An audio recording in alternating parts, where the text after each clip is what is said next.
Hello, everyone. Good afternoon. Welcome to today's live. We're going to be talking about the Parents and Grandparents Sponsorship Program today. So, the government has made a few announcements, and I have received a ton of questions from clients. So, I'm imagining that many of you are also wondering. So, that's what we're going to be talking about today. Welcome, everyone. For those who don't know me, my name is Janaína Viana. Many of my English-speaking clients call me Jane, so feel free to use that as well if you like. I am a regulated Canadian immigration consultant here with the visa based in the Toronto office, and it's my absolute pleasure to be here with you guys today. So welcome in. For our Portuguese-speaking clients, we're going to be having another live on Thursday. Stay tuned for that as well, but welcome to join this one too. Okay, let's give it a second just for everyone to join in. And as usual, if you guys have questions about the topic, feel free to comment, post them on a comment section below, and I will do my very best to try to answer everything before we end today. Okay. For today, I would like to start with an overview of the Parents and Grandparents program. Talk about how it works. How is it different than other sponsorship programs like spousal sponsorship or dependent children sponsorship, right? A lot of my clients have specific questions about how we sponsor the parents or grandparents, and we're going to be taking a closer look at that specific program today. Because the format is indeed a little different. It's the same family class type of application, but the whole processing selection, it's very different. So we're going to be understanding how that works today. And after that quick overview, we're going to be talking about how the program is structured for the intake of 2021. Right, as I said, we had a few announcements recently, and a lot of people are wondering what's going on, how things are going to be processed this year. So we're going to be talking about the news for the intake of 2021. Of course, with the pandemic, a lot of things didn't go as initially planned, and some adjustments were made. We're going to cover all of that today. Okay, so let's get to it. So the Parents and Grandparents Sponsorship Program, essentially, it works on a two-stage process, right? Two-step process. The first step that you need to do is submit what we call an interest to sponsor form, right? Last year, that form was available for about 3 weeks between October and November 2020, right? Once you submit your interest to sponsor form, which is step number 1, you will then join this pool of potential sponsors, right? Immigration Canada will then randomly select a handful of candidates to apply, right? That's what we call receiving an invitation to apply, right? Not to get confused with the invitation to apply for, express entry, skilled worker immigration. It's the same term, but applied to this context. So if you don't receive an invitation to apply, if you're not selected, then you cannot proceed, right? Essentially, it's a lottery. You first submit your interest to sponsor form, join a pool of candidates, and then the system would randomly select a few or a couple of thousand applicants to apply, right? If you do receive an invitation to apply, then you would have about 60 days to submit a complete application. That's stage number 2, step number 2. Once the officers that receive your complete application, they will essentially be assessing 2 elements on your process. First, your eligibility to sponsor, and second, your parents or grandparents' eligibility to be sponsored, right? Let's talk about what it means. So who is eligible to sponsor? That's essentially the first question people usually would have when they're considering bringing their parents over, right? A few elements to be aware of. First of all, of course, you need to be a Canadian citizen or a Canadian permanent resident. So no workers or students for this particular program.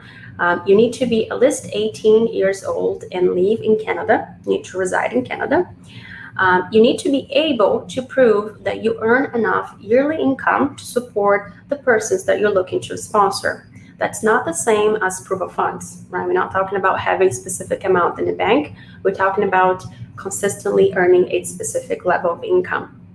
We're going to look at those numbers and understand what that is in a second. The first thing you have to do is calculate your family size, right? So who's your family. Your nuclear family would include yourself, your spouse or your common law partner, any dependent children that you or your partner may have under the age of 22, and the persons that you're looking to sponsor, right? So the persons that you're looking to sponsor would include your parents or grandparents, their spouse if they're not married to each other. So even if your parents are divorced and they have their own families, they're able to include their partners and their own dependent children, right? So that essentially that would be your siblings. Now, dependent children for this context, it would mean, for this purpose, it would mean a child that is under the age of 22. As of now, that can change, but as of now, a dependent child needs to be under the age of 22 and unmarried, okay? But going back to proof of funds, you need to be able to prove that you need to be able to provide your notice of assessment. That's how you prove your income for the previous 3 years before you apply, right? And then essentially what you're doing is proving that you meet what we call minimum necessary income, depending on your family size. You know, the larger the family, the higher that amount would be. You can find this table online and calculate your family size, identify what will be the threshold for your specific situation. But as an example, for a family of 5, that would include yourself, the sponsor, your partner, 1 dependent children, and both of your parents, right? So family of 5. The numbers for the previous 3 years as of this year would be for 2020, a bit over 55,000, so 55,695. For 2019, a bit over 69,000, and for 2018, a bit over 68,000 a year, right? The numbers for 2020, you probably noticed, they are a little lower because the government is, of course, considering the effects of the pandemic for many workers. Right, so those are the numbers just as an example of a family of 5. Remember to include yourself and everyone that you are sponsoring, even if they're like your siblings or your parents directly. Right. Once you identify your family size, you can identify the threshold for minimum necessary income and see if you meet that number, so you are eligible to apply. The financial aspect of this process is very important, right? Essentially, once you decide to sponsor your parents, you would be required to sign what we call a undertaking, right? Undertaking is essentially a contract between yourself, the sponsor, and the Canadian government, right? Where you making yourself financially responsible for your parents for 20 years after they immigrate, right? So you need to be ready we need to understand that commitment and be ready and eligible to make that commitment. If you do have a spouse or a common law partner, they can be a co-signer with you, right? So they can contribute, you can combine both incomes, but your co-signer, that can only be your spouse, it cannot be a sibling. A lot of clients would wonder that, can I, myself and my siblings, sponsor my parents together? Unfortunately, no, it needs to be one family, one nuclear family, and only your spouse or common law partner can be your co-signer, right? On that circumstance, your partner would also be signing the undertaking, right, the 20 years commitment with you. Important to be aware of that. So now that we understood the eligibility to sponsor, which is essentially very straightforward, over 18, residing in Canada, Canadian citizen or PR, and you need to meet the minimum necessary income for the last 3 years. So you need to have your notice of assessment. Even for those who are permanent residents, a very common question as well, for those who are permanent residents and haven't been a PR for 3 years yet, that's not a problem, as long as you have filed your taxes in Canada as a worker or as a student, and you meet that financial threshold, that minimum necessary income threshold for that year as well, right? Keep that in mind. Now that you talked about the eligibility to sponsor, let's take a look at some elements, some potential bars to sponsorship, right? Some things that could bar you from sponsoring your parents. I find that to be pretty important as well, because being eligible, it's not enough. You have to make sure you don't have any restrictions on your ability to sponsor, right? So if you're declared bankruptcy and you're not discharged, you're not going to be able to sign that undertaking. If you have a court order for a family support payment, such as alimony or child support, that would also bar you from sponsoring. If you have been convicted of a violent criminal offense or any offense against a family member, for that matter, or any offense of sexual nature as well, inside or outside Canada, that would also bar you from applying. And if you are receiving any type of social assistance other than disability, that would also bar you from applying, right? So some of those bars to sponsorship are workable, right? We can identify them and perhaps address those particular issues and become eligible. So most importantly is to identify if you meet any of those bars, eligibility bars, and then we can talk about how we can mitigate that or address that situation. Okay, now assuming that you are eligible to sponsor and there's no bars for you to sponsor your parents, let's talk about the eligibility requirements for your parents to be sponsored, right? So it's a little simpler. In some, we need to be able to produce evidence that it's a legitimate parental relationship, and that can be as simple as providing your birth certificate, or if you don't have that, maybe a DNA exam would do it. So you need to be able to prove that there is indeed a parental relationship, of course. That include legal adoption as well, depending on the context, can be a little tricky, but in essence, it would include that too. And we need to establish that your parents themselves are not inadmissible.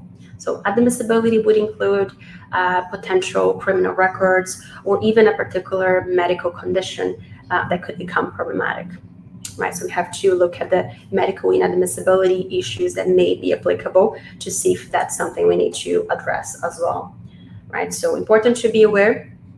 It's not the case for everyone, but we need to know that before even start to see if you're going to have a straightforward case or not. Well, so any questions about that, feel free to post in the comments. I see a few comments here, so I'm going to take a look at them right after we do the intro. But yeah, recapping how the process works, right?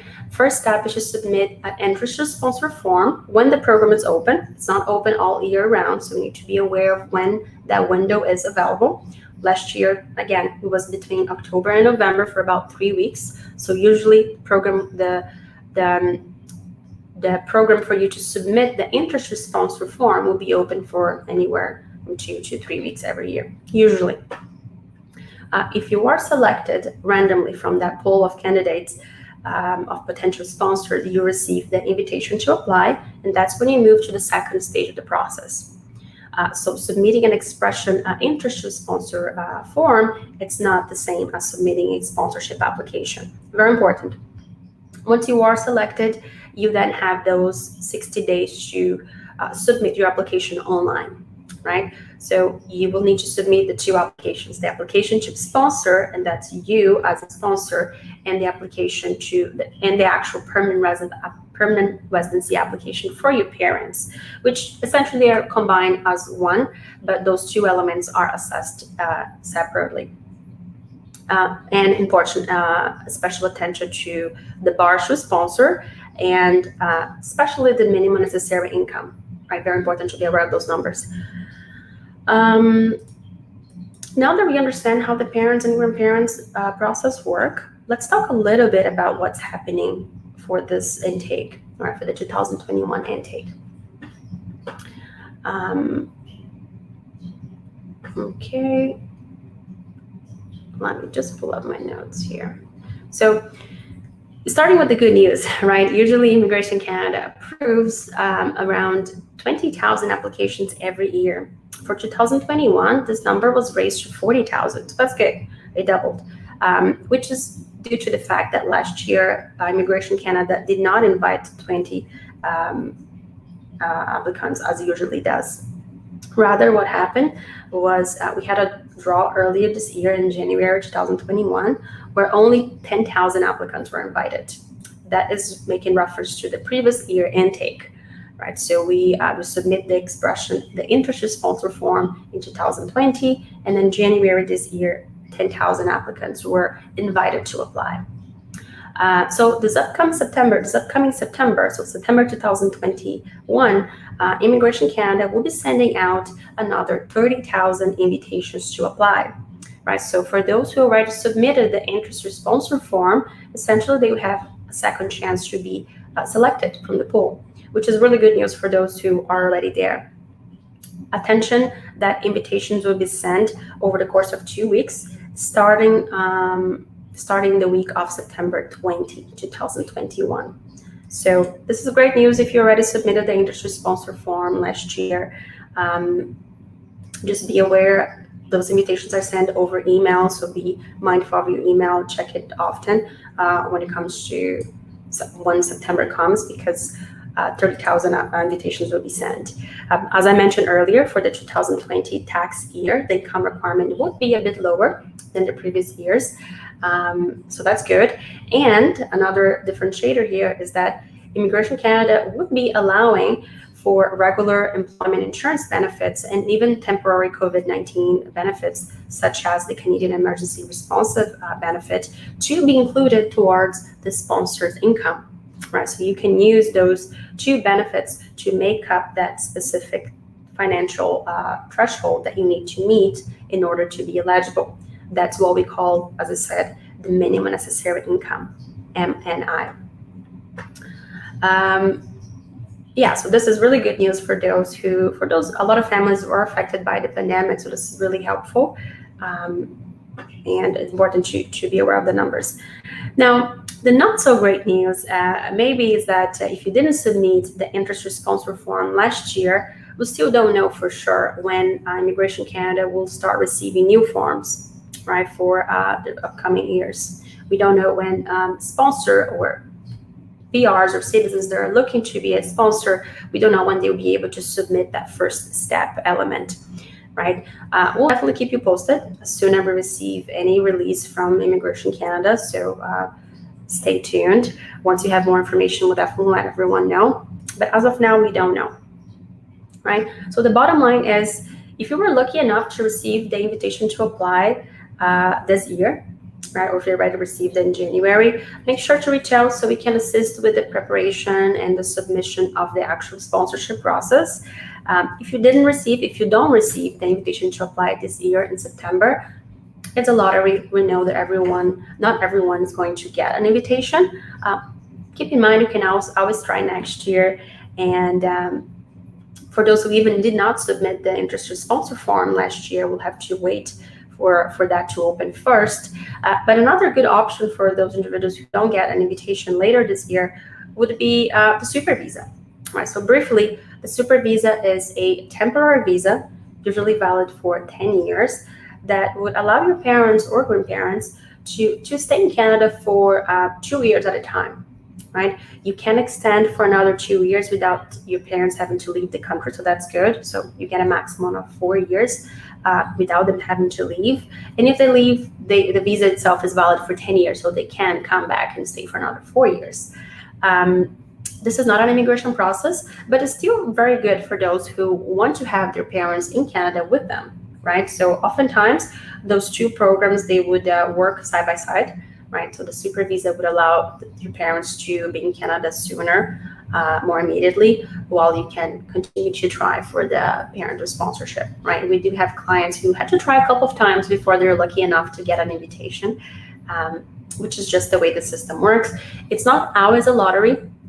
Some years they do have first come, first serve basis type of selection, but for the last couple of years, it has been a lottery. So also it's going to be for this year intake, also a lottery. Okay, so this is essentially all I have to say about the parents and grandparents. It's really good news for those who already submitted the interest sponsor form. Essentially going to have another chance of being invited.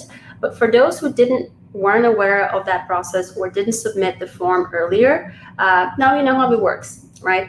Be aware of the dates.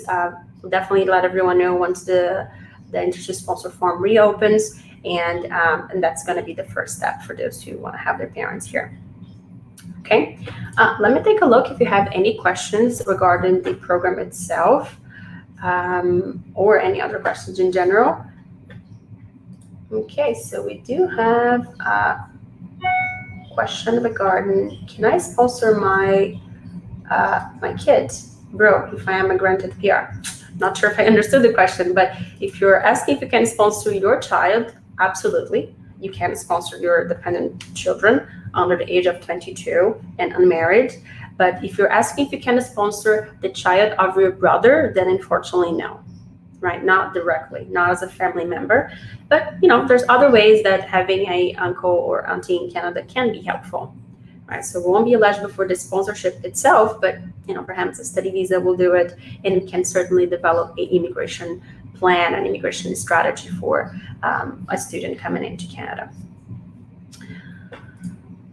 Okay, so we don't have any more questions. Our audience is significantly smaller here in our English channel, but thank you for everyone who joined.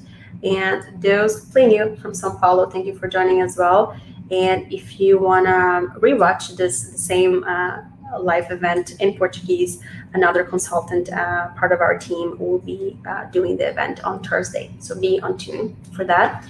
And